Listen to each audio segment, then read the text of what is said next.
Howdy, everybody. This is Tansuke. We're back. It's another week, another month, another patch. It's time for Illaoi to receive her extended constellation.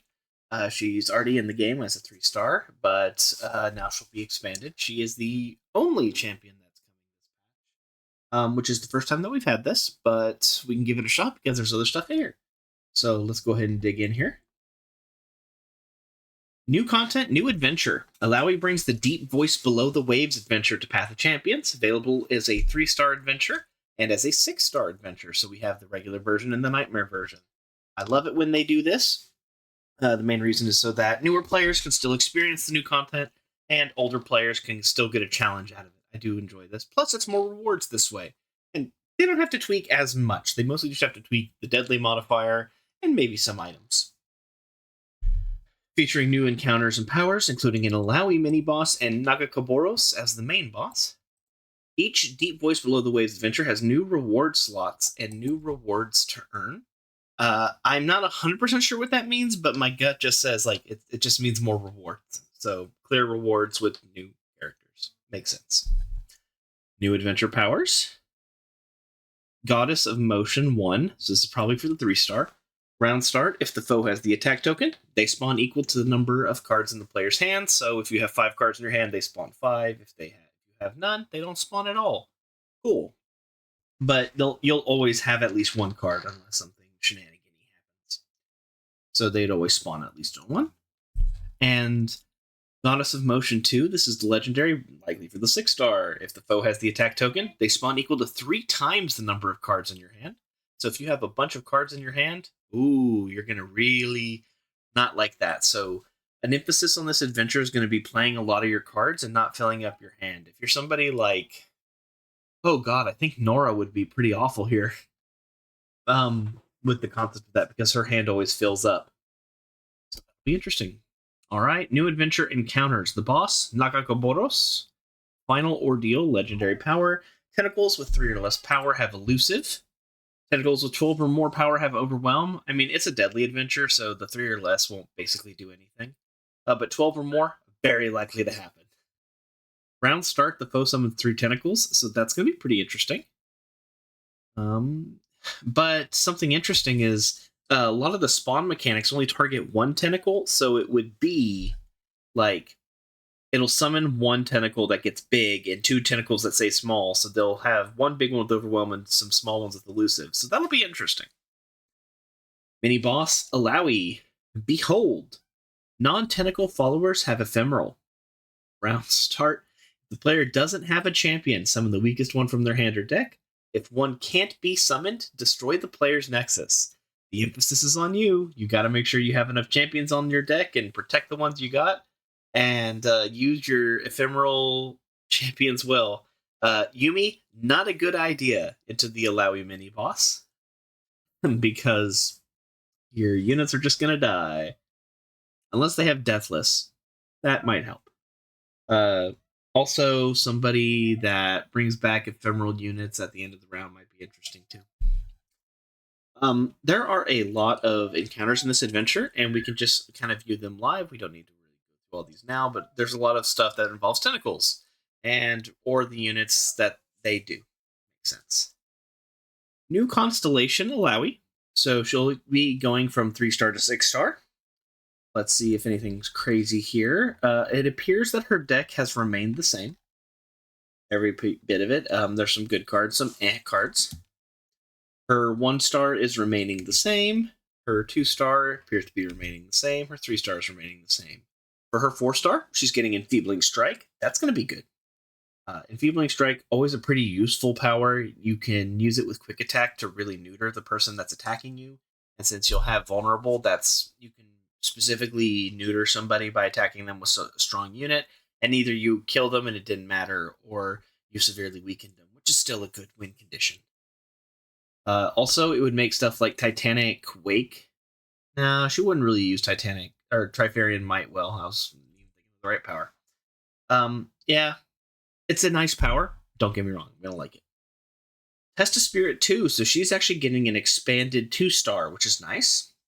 2 starting mana instead of 1 starting mana. Grant the weakest enemy vulnerable, still there.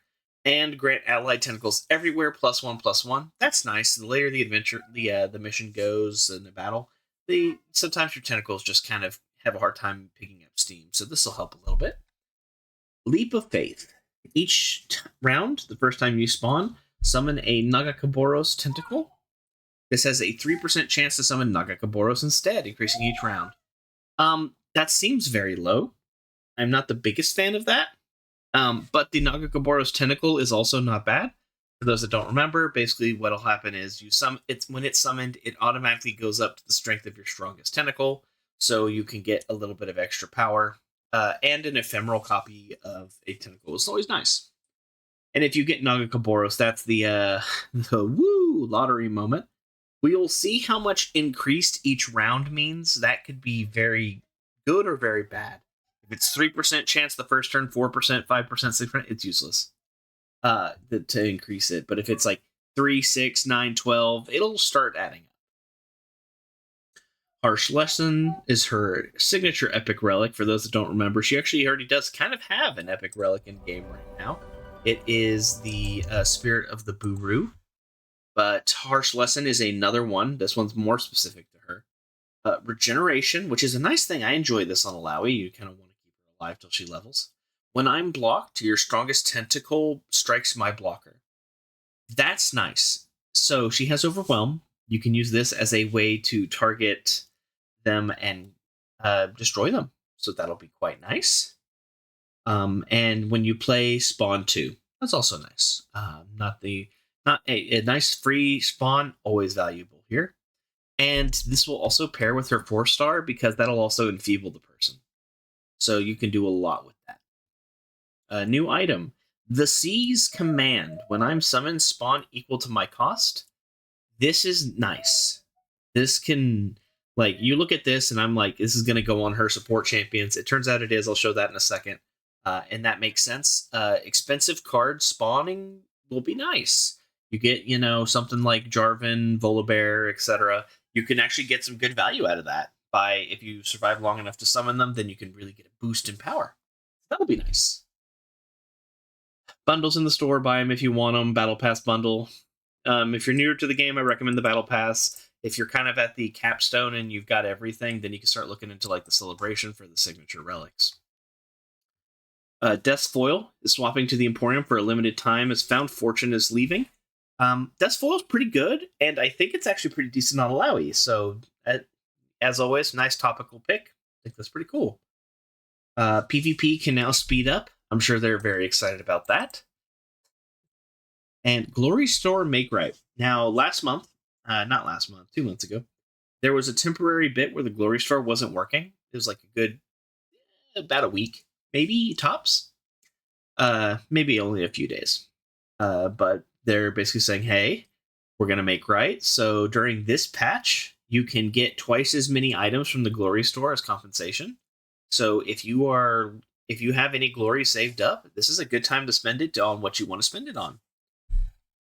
There is a patch rotation for PvP, but I am not in that field, so I will skip that.